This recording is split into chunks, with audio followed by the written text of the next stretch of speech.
കേട്ടോ. വാതിലുകളൊക്കെ തുറന്നു കിടക്കുന്നു, പേപ്പറുകളെല്ലാം വലിച്ചു വാരിക്കുന്നുണ്ട്.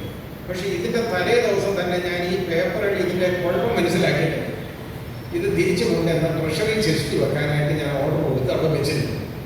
അതുകൊണ്ട് ഈ ഒരു പേപ്പർ പോയില്ല, വേറെ ഒന്നും അവിടുന്ന് പണം ഇരിപ്പുണ്ടായിരുന്നു, ഒന്നും എടുത്തിട്ടില്ല, ഒന്നും വേണ്ട. ഈ പേപ്പർ അന്വേഷിച്ച് വന്നതാണ്, ഇതിൻ്റെ രേഖകൾ ഞാൻ കൊണ്ടുപോയതറിഞ്ഞു. അപ്പോൾ നോക്കിക്കൊള്ളു, കോടതിയിൽ പോലും ഇവരുടെ ആളുകൾ ധാരാളം ഉണ്ടെന്നുള്ളതാണ് നമുക്കതിന് മനസ്സിലാക്കുന്നത്. ഞാനിത് കൊണ്ടുവന്നത് ഇവർക്കറിയാം, പക്ഷേ തിരിച്ചു കൊണ്ടുവച്ചത് ആരും അറിയുന്നില്ല. ഇതാണ് പറ്റിയ പ്രശ്നം. അവന്മാർക്ക് മണ്ടത്തിനെ പറ്റി അങ്ങനെ ഒരു വളരെ ബുദ്ധിമുട്ടാണ്. പിന്നെ അതുമൂലമുണ്ടായ ബന്ധപ്പാടുകളൊന്നും പുറത്ത് പറയാൻ പറ്റത്തില്ല, അത്തരത്തോളം വളരെ വലിയ ബുദ്ധിമുട്ടാണ്. ഏതായാലും ഇത് ഞാൻ പറഞ്ഞില്ല, ഇത് വലിയ വളരെ ചാലഞ്ചിങ് ആണ് അന്ന് ഉണ്ടായത്. പക്ഷെ പിന്നെ ഇത് മാറിയിട്ട് ഇതൊക്കെ ക്വാണ്ടിറ്റി ഒരുപാട് കൊണ്ടുനടക്കണമല്ലോ, വലിയ ബന്ധപ്പാടാണ്. അപ്പോൾ ആളുകൾ കണ്ടുപിടിച്ചതെന്നറിയോ, സൈക്കോട്രോപിക് സബ്സ്റ്റൻസിലേക്ക് തിരിഞ്ഞു.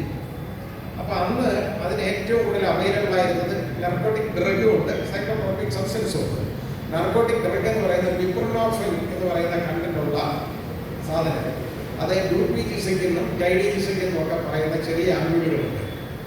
ഈ ആംബ്യൂളിൽ 2 രൂപയാണ് ഒരു ആംബ്യൂളിന് വില. ഹൈദരാബാദിൽ ഇവിടുന്ന് കിട്ടാൻ ബുദ്ധിമുട്ടാണ്. ഹൈദരാബാദിൽ പോയി ഒരു 500 ആംബ്യൂൾ വാങ്ങി, 1000 രൂപ കൊടുത്ത് 500 ആംബ്യൂൾ ഒരു ബന്ധപ്പാടില്ല. ഒരു ആംബ്യൂളിൽ നിന്ന് ഇഞ്ചക്ട് ചെയ്യുന്ന എത്ര കൊടുക്കാന്നറിയാം. അതിൻ്റെ കൂടെ ഈ ഫിനർഗാനും കൂടെ മിക്സ് ചെയ്യും. ഫിനർഗാനും കൂടെ മിക്സ് ചെയ്തിട്ട് ഇത് ഇഞ്ചക്ട് ചെയ്യുന്നത് 5 പേർക്കാണ് ഇഞ്ചക്ട് ചെയ്ത് കൊടുക്കുന്നത്. ആ ഒരുത്തനെ ഇഞ്ചക്ട് ചെയ്ത് കൊടുക്കുന്നതിന് 500 രൂപയാണ് റേറ്റ്. അപ്പോൾ ഒന്ന് ആലോചിച്ച് നോക്കിയോളൂ, ഈ 2 ആംബ്യൂളുള്ള 2 രൂപയുടെ ഈ ആംബ്യൂള് എത്ര രൂപയ്ക്ക് വിൽക്കുന്നു എന്ന് ആലോചിച്ച് നോക്കിയാൽ മാത്രമാണ്. ഇത് വ്യാപകമായിരുന്നു. അതിൻ്റെ ഒരുപാട് കേസുകൾ വന്നിട്ട് ഒരുപാട് കേസുകൾ ശിക്ഷിച്ചിട്ടുണ്ട്. ഇതെല്ലാം കഴിഞ്ഞപ്പോൾ അതും മെനക്കേട്. ഇതൊക്കെ വളരെ ബുദ്ധിമുട്ടല്ലേ, അതൊക്കെ ബുദ്ധികേറ്റൊക്കെ വേണമല്ലോ. ഇത് യഥാർത്ഥത്തിൽ എയ്ഡ്സ് കൂടുതൽ വ്യാപിക്കാൻ കാരണം എന്താണെന്നറിയാം, ഈ ഒരേ സിറിഞ്ച് നീഡിലുമാണ് ഈ 5 പേർക്ക് ഉപയോഗിക്കുന്നത്. ഇതാണ് പ്രശ്നം. നമ്മൾ അത് നോക്കേണ്ടതാണ്. ഇതൊക്കെ കഴിഞ്ഞ് ഇതിൻ്റെ അങ്ങോട്ട് അഡിക്ഷൻ വരും. അഡിക്ഷൻ ആയി കഴിഞ്ഞാൽ ഇത് കൂടുതൽ വേണ്ടി വരും, എടുക്കണം. അത് പിന്നെ അന്ന് ഉപയോഗിച്ചുകൊണ്ടിരുന്നത് മോർഫിൻ ധാരാളമായിട്ട് ഉപയോഗിക്കും. ഇതുമെല്ലാം കഴിഞ്ഞതിന് ശേഷം ഇതൊക്കെ നമുക്കറിയാം മെനക്കേടായി. ഇതൊന്നും ഒരു വലിയ ഗുണമായിട്ട് തോന്നുന്നില്ല. അപ്പോഴാണ് പിന്നെ സൈക്കോട്രോപിക് സബ്സ്റ്റൻസിലേക്ക് തിരിയുന്നത്.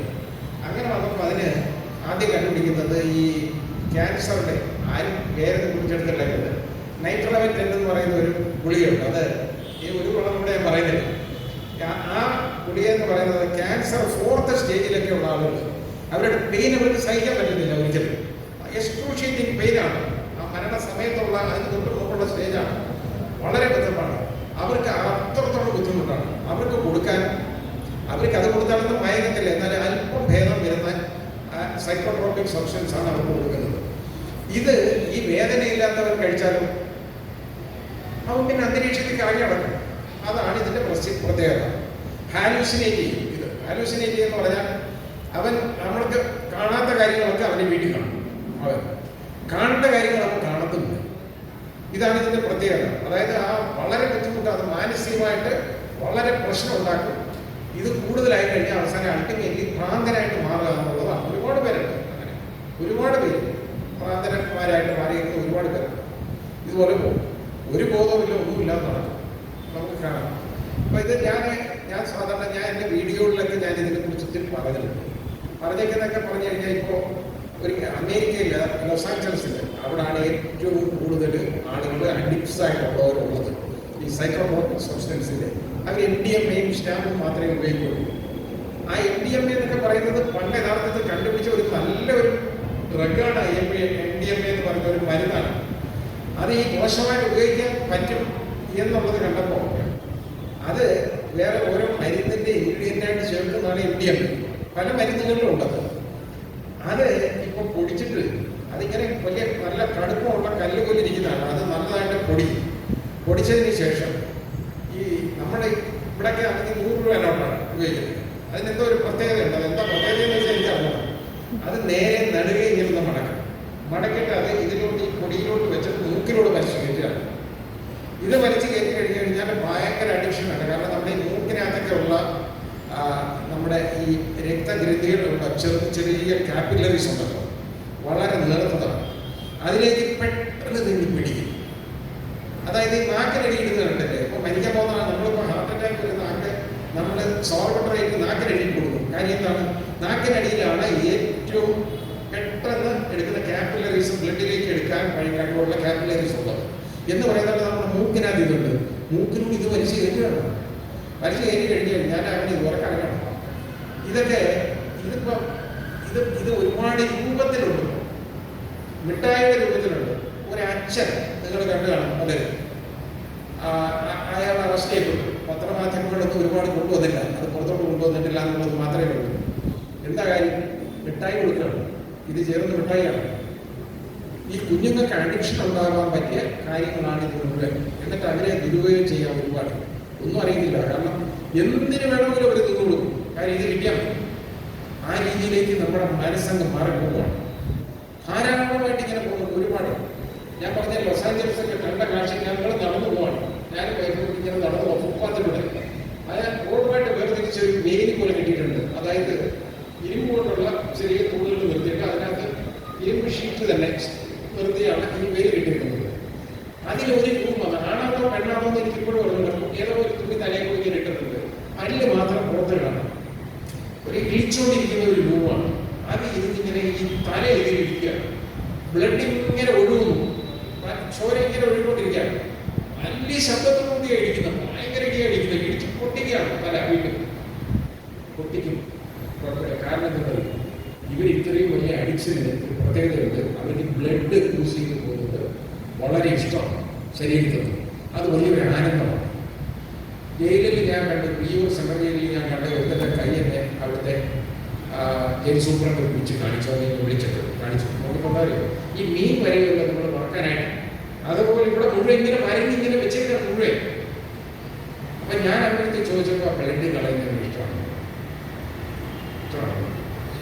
ഇതേപോലെ അഡിക്സായിട്ടുള്ള ഒരു മുഴുവൻ എയ്ഡ്സ് പേഷ്യൻസുമായിരുന്നു. അതിൽ അവിടെ മരിക്കാൻ കിടന്ന വിധത്തെ കാര്യം എനിക്കറിയാം. അതായത് അവിടെ ഇവൻ ആഹാരം കഴിക്കാതായി. അവനൊരു സമരം അവസാനം ആശുപത്രിയിൽ. അപ്പം ഞാൻ വന്നു, ഞാൻ നോക്കണമല്ലോ, ജില്ലാടിയല്ലേ. അപ്പോൾ എന്നെ വിളിച്ചുകൊണ്ട് പോയി അവിടെ. ഞാൻ ചെന്ന് ചോദിച്ചു അവൻ്റെ പ്രശ്നം എന്താണെന്ന് ചോദിച്ചു. അത് മുസ്ലിമാണ്, കോയമ്പത്തൂരുകാരൻ.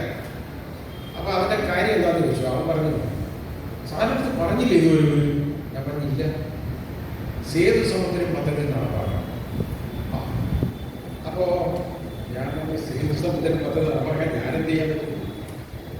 അല്ല, അത് ഇല്ലെന്നുണ്ടെങ്കിൽ ഞാനൊന്നും കഴിക്കുന്നില്ല. ഇതാണ് അവൻ്റെ കാര്യം. അവസാനം അപ്പോൾ ഇയാളെ സൂപ്പറുണ്ടാകുന്നത് വലിയ മനസ്സിലുള്ള അയാൾ പറഞ്ഞു, നിങ്ങൾ സാറേ മരിച്ചു കൊടുക്കണം. വേദനയും ഒന്നും കഴിക്കുന്നില്ല, അക്യൂട്ടാണ്. എയ്ഡ്സ് വന്ന അക്യൂട്ടായിട്ടാണ് ഇരിക്കുന്നത്.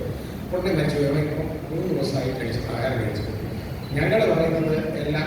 അപ്പോൾ അയാൾ പറഞ്ഞു, സാർ അവൻ്റെ അടുത്ത് പറ, സാറിനൊക്കെ കൊടുക്കുന്നതൊന്നും ചെയ്തു കൊടുക്കണം എന്ന് പറയാൻ പറഞ്ഞു. അപ്പം ഞാൻ പറഞ്ഞു, ഞാൻ എൻ്റെ അടുത്ത് പോയി പറഞ്ഞു, അവൻ്റെ പേര് ഒക്കെ വെച്ചിട്ട് ഞാൻ പറഞ്ഞു, ഒരു കാര്യം ചെയ്യാം, എന്നെ കൊണ്ട് ഒക്കുന്ന കാര്യം ഞാൻ ചെയ്തു തരാം കേട്ടോ. വളരെ പറഞ്ഞപ്പോൾ അവൻ പറഞ്ഞ മറുപടി എന്തെന്നറിയോ? അബ്ദുൽ കലാം വിചാരിച്ചിട്ട് നടന്നില്ല. അബ്ദുൽ കലാം നമ്മൾ കാര്യം പറയും. അബ്ദുൽ കലാം ഇന്ത്യൻ പ്രസിഡന്റ് വരെ പറയുന്നത്.